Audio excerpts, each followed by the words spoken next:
Territoire d'info, Public Sénat, Sud Radio. Voilà, l'invité politique de Territoire d'Info, c'est Éric Ciotti. Bonjour Éric Ciotti. Bonjour. Vous êtes député LR des Alpes-Maritimes et président du conseil départemental et vous soutenez Nicolas Sarkozy. Vous serez interrogé à mes côtés ce matin par Gilles Leclerc de Public Sénat et par Christophe Bordet de Sud Radio. Bonjour Christophe. Bonjour. Bonjour Gilles. Éric Ciotti, le débat de ce soir à la télévision des candidats de la primaire de la droite et du centre. S'il n'y avait qu'un seul conseil à donner à Nicolas Sarkozy que vous soutenez, qu'est-ce que vous lui diriez de faire et d'être ? Comment vous lui diriez de se positionner ce soir? C'est d'être lui-même. Ce débat doit être un débat de vérité. Et je crois que les Français attendent de la sincérité, de la vérité. Et c'est ce qu'est Nicolas Sarkozy. Éric Ciotti, comment vous expliquez le ralliement de pas mal de monde en ce moment à Alain Juppé, le ralliement des centristes de l'UDI, pas mal d'élus républicains des Hauts-de-Seine, Patrick Devedjian par exemple. Comment vous expliquez ça? C'est l'effet des sondages qui ont l'air de pousser un peu Alain Juppé? On ne peut pas évacuer cette hypothèse. Le livre dont beaucoup de monde parle, un président ne devrait pas dire ça, entre guillemets, avec des propos rapportés du chef de l'État, qui dit, et ça rejoint peut-être le débat de ce soir, qui a l'air d'accréditer l'idée que un des candidats, François Fillon, aurait, j'emploie le conditionnel, aurait demandé à l'Élysée d'activer la justice sur un certain nombre d'affaires contre Nicolas Sarkozy. Vous en pensez quoi? Est-ce que vous estimez que ce point-là peut peser dans le débat de ce soir? Il a déjà pesé, je pense, puisque ce débat, il est dans l'opinion depuis plusieurs mois. Il y a même eu, je crois, deux procès. Et je crois que ce débat, oui, a abîmé l'image de François Fillon. Alors après, François Hollande semble confirmer.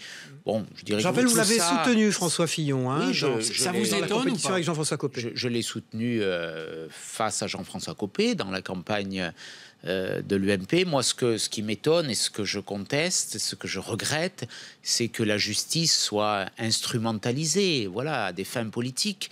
Et on voit bien aujourd'hui que, à l'encontre de Nicolas Sarkozy, depuis des années, et ça s'accélère, je dirais, chaque fois qu'il y a une échéance électorale, comme par hasard, à la veille des échéances électorales, il y a cette pression d'un système contre Nicolas Sarkozy. Et à la fin, après les élections, comme par hasard, tout ça se dégonfle. Quand on regarde justement les déclarations de François Hollande dans ce fameux livre « Un président ne devrait pas dire ça », il s'attaque aux juges, institution de lâcheté, la justice n'aime pas la politique, dit-il, et les juges ont failli s'étrangler hier, ont demandé rendez-vous, doivent s'exprimer aujourd'hui. Est-ce que vous aussi, vous avez failli vous étrangler en lisant ce que disait François Hollande sur les juges?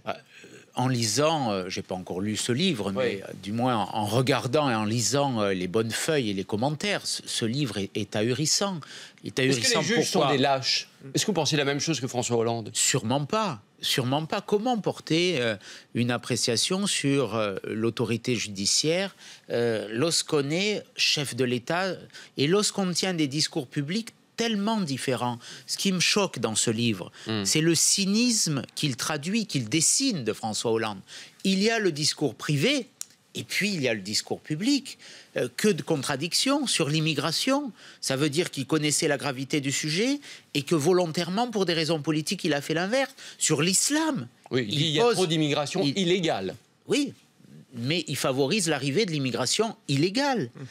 Sur l'islam, il dit qu'il y a un problème. Et il a raison. Lorsque nous disons ça, lorsque Nicolas Sarkozy le dit, lorsque je le dis depuis des années à l'Assemblée nationale, lorsqu'on réclame une laïcité exigeante, on est traité quelquefois dans la caricature extrême d'islamophobe. Moi, je me bats pour un modèle républicain où la France n'est pas l'addition de communautés ethniques ou religieuses. La France, c'est une communauté nationale, c'est tout. C'est ça la différence avec François Hollande. Il dit simplement... Donc il monte les Français les uns contre les autres. Quelque part, c'est ça. Aujourd'hui, la légitime défense des policiers est très encadrée. Est-ce qu'il faut revoir les conditions de cette légitime défense? Il y a une jurisprudence qui est en cause dans cette affaire. Bien sûr qu'il faut revoir ces conditions. Ce qui s'est passé à Viry-Châtillon, ce qui se passe dans notre pays depuis plusieurs années, aujourd'hui, est totalement insupportable. Les atteintes contre les policiers et les gendarmes se multiplient. Elles ont atteint des records. L'année dernière, le nombre de gendarmes blessés n'a jamais été aussi élevé. C'est le cas également pour les policiers.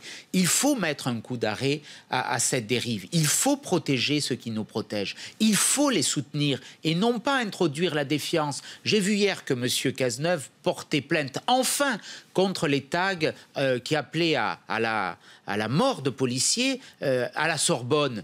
Mais pourquoi n'a-t-il pas porté plainte, comme je l'ai fait personnellement, sans succès, parce que je n'avais pas qualité à le faire, c'est du moins ce que m'a dit le procureur Molins, lorsque la CGT a dessiné ces affiches honteuses, lorsqu'on laisse s'instiller ce poison, cette défiance envers les policiers, on en récolte le fruit pervers, parce qu'on lâche les fauves. Ce qu'il faut faire aujourd'hui, c'est qu'il faut harmoniser les conditions de légitime défense des policiers et des gendarmes. C'est une étape. Je le défendrai ce matin, dans quelques minutes, à l'Assemblée nationale, dans le cadre d'une proposition de loi globale portée par les Républicains, le groupe des Républicains et son président Christian Jacob, et le député Guillaume Larrivé. On aura une proposition de loi globale. Harmonisation des conditions de légitime défense, c'est-à-dire qu'il ne faudra plus attendre qu'on tire sur un policier pour que lui-même réplique. Après 2 sommations, nous disons qu'un policier ou un gendarme peut faire usage de son arme à feu pour se défendre. Nous disons très clairement que contre le terrorisme, on n'a pas tout essayé, qu'il y a des dispositions qu'il faut mettre en œuvre. Nous proposerons ce matin la rétention administrative. Comment peut-on continuer avec ce système où l'on connaît ceux qui sont dangereux et on attend qu'ils passent à l'acte pour les traiter? Comment peut-on continuer ce système où il y a aujourd'hui des milliers de personnes radicalisées en prison qui vont sortir lorsqu'elles auront purgé leur peine et qui seront extraordinairement dangereuses pour la société? Comment tolérer que des étrangers en relation avec des réseaux terroristes ne soient pas expulsés? Nous demandons tout cela, nous voulons changer de cadre. Nous disons qu'aujourd'hui, le cadre actuel ne suffit plus. 240 morts depuis le 7 juillet 2015. Demain, il y aura à Nice l'hommage national pour les victimes du 14 juillet. 240 morts. Est-ce que ça veut dire que notre dispositif est efficace? Non.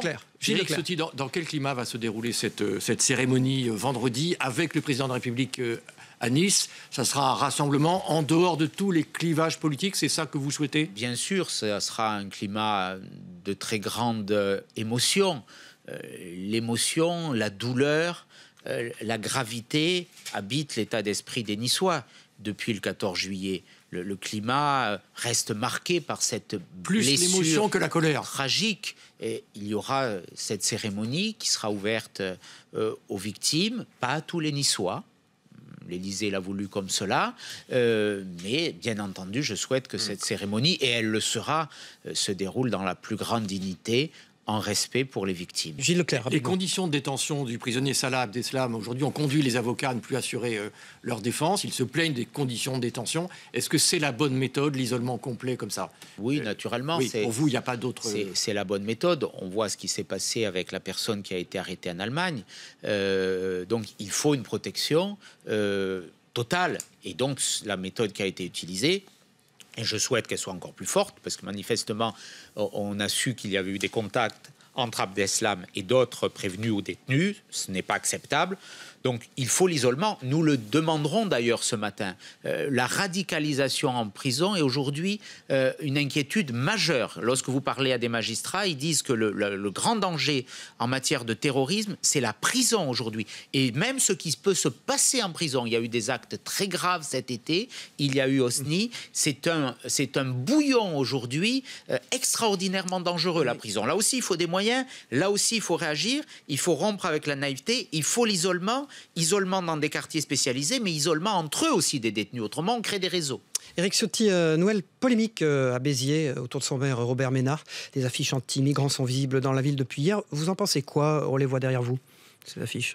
Moi, ce que je pense, c'est que la politique du gouvernement en la matière est totalement irresponsable. Mais vous approuvez ces affiches? Est-ce que vous approuvez Robert Ménard, qui est un voisin régional un peu loin, mais moi, très loin de vous? je soutiens les maires qui s'opposent à ce qu'on leur impose sans concertation l'arrivée d'immigrés en situation irrégulière. Et Donc, pas simplement Non, des réfugiés. Moi, je n'ai pas jugé ce qu'a fait Robert Ménard, je ne suis pas élu à Béziers, mais je dis de façon globale, la politique gouvernementale est une politique de gribouille. On a vu cette note envoyée au préfet, après M. Cazeneuve s'est un peu repris, disant n'en parlez pas aux élus. La dissémination de Calais, il faut bien sûr, aujourd'hui, faire disparaître cette jungle qui est une abomination contre la République. Au XXIe siècle, une jungle sur le territoire de la République, mais en même temps répartir de façon désordonnée et créer des problèmes. On voit que partout, ça crée des tensions. Il y a des violences. Ce n'est pas la bonne méthode. La bonne méthode, c'est de négocier avec la Grande-Bretagne.